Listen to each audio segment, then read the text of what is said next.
Hi, ladies. I'm really sorry that we're meeting this way for our December layup meeting, but I know that you understand, and desperate times require desperate measures. So Carlos and I are just going to record about the ministry that we're choosing to present, and we hope that you'll take the time, maybe with a cup of hot chocolate or coffee and something good to eat, and enjoy hearing about them. Um, we are going to introduce Orfanatorio Emmanuel, an orphanage in Tijuana.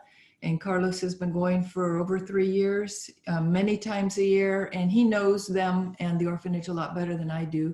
So I've asked him to tell you a little bit about them. Thanks, Lisa. I have been visiting that orphanage with teams for probably about 5 times a year in the last 3 years. So we've gotten to know them. There's only 21 kids there, and the orphanage directors is Eduardo and Anna. They're a married couple. They've been married for, I think, 30 something years, and they started this orphanage about 30 to 33 years ago. They're very loving people. They're strong Christians, and they treat those kids like their own kids. And you can see that because the kids interact with them like their mom and dad. So we know that all of you, or many of you, have been to various orphanages, and there are many to choose from in Tijuana. So I asked Carlos to tell us why he chose this one over the others.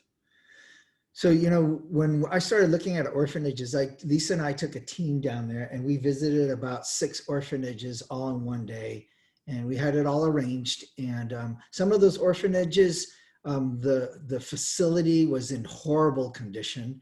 It looked like it was not safe for kids to live there. And then some of the directors, you could tell, were out of touch. And some of them, you could tell they weren't there for the right reason.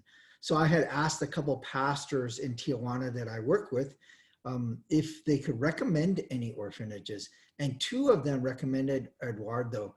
So we went and checked out Eduardo's orphanage, and we were very surprised how nice it was, how clean it was, how he and his wife Anna interacted with the kids, and the kids interacted with them, and how strong of Christians they were. I mean, that was their main focus, is that they really wanted to share the love of Christ with these kids.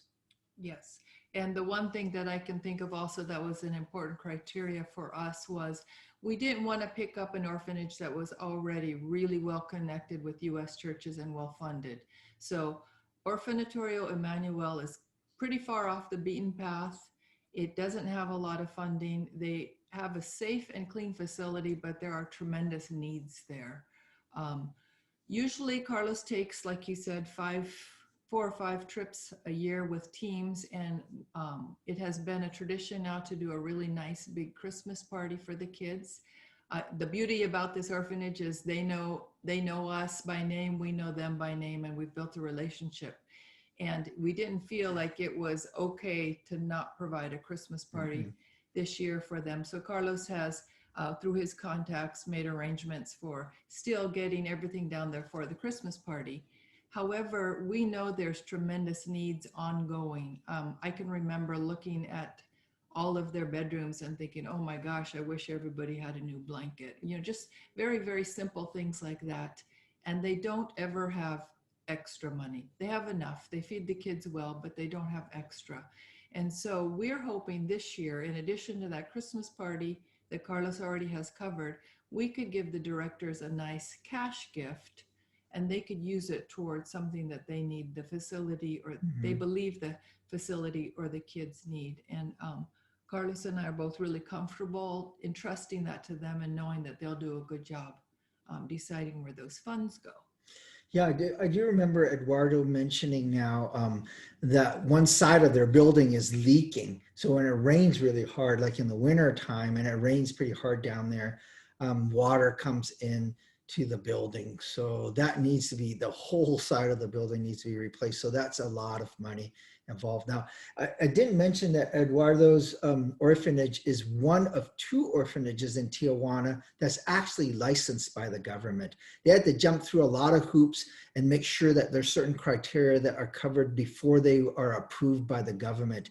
There are many orphanages in Tijuana. I mean, a lot. and there's only 2 that have been approved, and Eduardo's orphanage is one of them, which speaks volumes to me, that he's willing to do, keep it legal and above board everything. Right. Okay. So we don't want to keep you for very much time.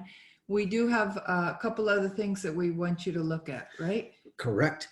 I asked Eduardo and Anna if they would share a little bit, and they put together a short video, and we put captions on there with them and a couple of the kids. It's only 2 minutes long. We'd love to have you watch that next. And then right after that, you could watch our last year's Christmas trip. And that was only like a minute video. So thank you so much for taking the time and doing this. And we know this is a busy season, but we know that Christ is very important to all of us, and we want to share his love with others.